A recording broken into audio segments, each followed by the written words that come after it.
ወይ ጉድ ጉድ እኮ ነው ግን አንዳንዴ አይ ሴቶች ምን ሆነን ነው ግን? ቆይ ተፋጥሯችን እንደዚህ ነው በቃ ማለት ነው ሴቶች። ወይ ጉድ!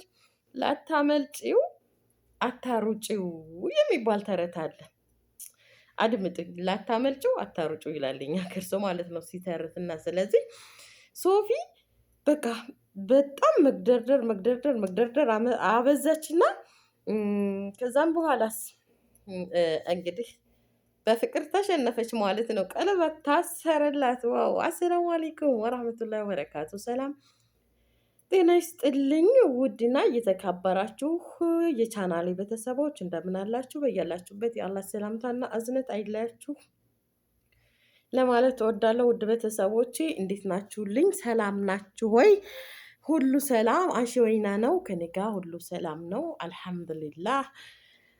ለዚህ ቻናል አዲስ የሆናችሁ ላይክ፣ ሰብስክራይብ፣ ሼር እያደረጋችሁ የቻናሌ ቤተሰብ እንድትሆኑ በትህትና ጠይቃለሁ ማለት ነው። ነባር ቤተሰቦች ደግሞ ላይክ፣ ሼር በማድረግ አበረታቱኝ።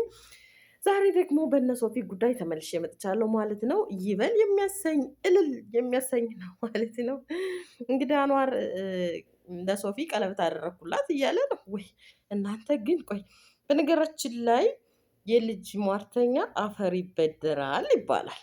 ምን እንዳሉ ታውቃላችሁ? በቃ ዛሬ እንጋባ አለ ለ30 ደቂቃ፣ ከ30 ደቂቃ በኋላ እንፋታለን አላለም? ወይ ጉዴ!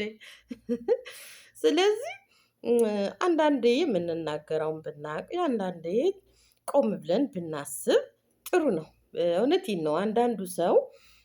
አንዳንድ ሰው ማለት ነው የምር ባፉ የተናገረውን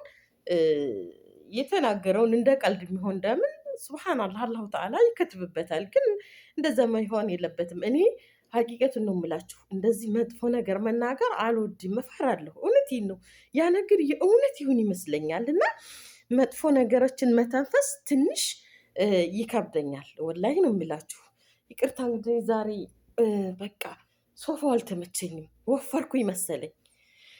እና ምን ለማለት ፈልጌ ነው እንግዲህ በሚዝናኑበት ቦታ ሄደው እንግዲህ በፊት እንግዲህ እንደምታዋት ወደዛ ወደዚህ ያው ዝሮ አንዳንዴ ወደ ድራማ ይወስዱታል፣ አንዳንዴ ወደ ቀልድም እየወሰዱ አንዳንዴ ምናምን ነው እንጂ እንግዲህ እውነታው እንግዲህ አልታወቀም። እውነታው አልታወቀም ማለት ነው። በነገራችን ላይ ለ30 ደቂቃ ቀለበት ልሰርልሽ ነው፣ ለ30 ደቂቃ እንፋታለን። ከዛስ በኋላ ከ30 ደቂቃ ሞላን አለ እንፋታለን፣ እንፋታ እቃዬን ክፈልልኝ አላሉ። ሞቃቃ ጻታ ወይኔ! አንዳንድ ዩቱብ ሰፈር እኮ ትገረማላችሁ። እኔ በነገራችን ላይ አስቀውኛል፣ በጣም ነው ያዝናኑ። በሰላዚያ ምን ላይ ነው ፈታ ያደረጉኝና ያሳቁኝ ልበላችሁ። ለ30 ደቂቃ እንጋባ እና ሚስቴ ነሽ ለ30 ደቂቃ፣ ከዛም በኋላ እንፋታለን አላለ።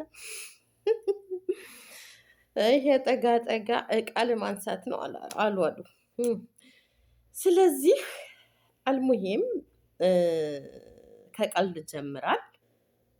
መጀመሪያ ነገሮች ከቀልድ ይጀምራሉ፣ ከጨዋታ ይጀምራሉ። ሲቀጥል ቀስ በቀስ ቀስ በቀስ ቀስ በቀስ ነገሮች ይሳካሉ ማለት ነው። ስለዚህ ቀስ በቀስ እንቁላል ይሄዳል በእግሩ ይባል የለ እና ሶፊ እና አንዋር ዳርዳር እያላችሁ ይመስላል። አላህ ያሳካላችሁ፣ አላህ ያደርግላችሁ። እንግዲህ ሶፊ ደግሞ ያለፈ ህይወትሽን እያነሳሽ ወደፊት ያለ ህይወትሽን አታጨልሚ።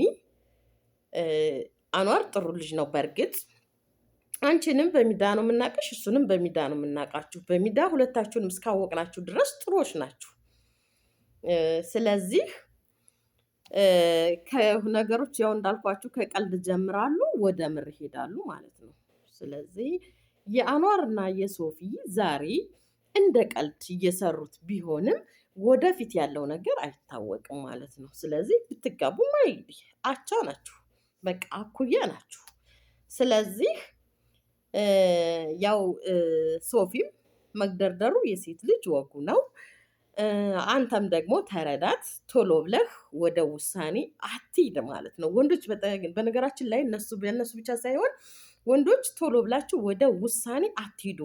ምክንያቱም የኛ የሴቶች ባህሪ ነው መግደርደር ቶሎ ብላ ሴት ልጅ እሺ አትልም ማለት ነው። ስለዚህ በልቧ እየወደደችህ እያለ ግን የመግደርደር ባህሪ አለ። ይህ ደግሞ ተፈጥሯችን መሰለኝ። አዎ ሊሆንም ይችል ነው እንጂ በቃ በትክክል ነው ማለትም ይቻላል። እና ስለዚህ ወንዶች ቶሎ ለውሳኔ አትቸኩሉ ማለት ነው። በቃ እንደዚህ ነው። እና ሶፊና አንዋር እንግዲህ በምን መሰለ መዝናኛ ሄደው ቢሻው ለ30 ደቂቃም ተጋብታችሁ ተፋታችሁ፣ ቢሻው ለወደፊቱም ቋሚ ሆናችሁ አልሙሂም እኛም ፈታ አድርጋችሁናል ማለት ነው። እውነቴን ነው። በቃ ስናነባችሁ በቃ ተፈላልጋችኋል። ስለዚህ ተጋቡ። በቃ ትዳር እኮ ማለት በጣም ትልቅ ነገር ነው። ደስ ይላል። ትዳር እስከምትገቡበት ያስፈራራል። ግን ከገባችሁበት በኋላ ማለት ነው፣ እውነቴን ነው፣ ከገባችሁበት በኋላ በጣም ደስ ይላል ትዳር ማለት ነው። እና እውነቴን ነው። አላህ ያሳካላችሁ፣ አላህ ያድርግላችሁ ማለት ነው። እንግዲህ ደግሞ አሁን ዳርዳር እያላችሁ ነው ማለት ነው። ቀስ በቀስ እየተራመዳችሁ ነው። በፍጥነት ስትራመዱ ነገሮች ተሳክተው ያው እንግዲህ እኛም በእልልታ የምንድራችሁ ያድርገን፣ እናንተም ለሰርጉ የምታዝሙን ያድርጋችሁ ለማለት እወዳለሁ ማለት ነው። በጣም አሁን ዩቲዩብ መንደር በቃ ዩቲዩብ ሰፈር ማለት ነው በጣም ፍቅረኛዎች እየበዙ ነው። አላህ ያፋቅራችሁ፣ አላህ ያዋዳችሁ እና ስለዚህ ሶፊና አንዋርም አሁን እንደ ቀልድ ነው እያሉ ነው ለቤተሰቦቻቸው እያጋሩ ያሉት። ተው ይሄ አይዲ ችግር የለውም። እንግዲህ እንዳልኳችሁ ደጋገምኩባችሁ መሰለኝ እንጂ ማለት ነው። ከቀልድ እና ከጨዋታዎች ከቀልዶች ይጀምራል ማለት ነው እውነታ። ከዛም በኋላ ነገሮች ይመሰረታሉ ማለት ነው። በቃ ፎርማቸውን ይዘው። ስለዚህ እንደነማን እንደነ አብርሽና እንደነ ሩታ እነሱ ሲጀምሩ እንደዛ ነበር አይደለ? እንደ ቀልድ በቃ እንደዚህ ነው ሚስትና ባል ነው። በቃ ተዋደርን፣ ተፋታን፣ ቤተሰቦቿ ወሰዷት፣ ቀሙኝ፣ በቃ ከሌላ ፍቅረኛ ጋር ሄድኩ ምናምን ምናምን በቃ ብዙ ነገሮችን ሲሉ ነበረ። ያው አይታችሁታል አይደል? ከዛ በኋላ ነገሮች ቀስ በቀስ ቀስ በቀስ እየሄዱ አሁን እውነት ሆኑ ማለት ነው። ይሄው ለትዳር በቁ፣ ምርጥ ፍቅረኛሞች ሆኑ።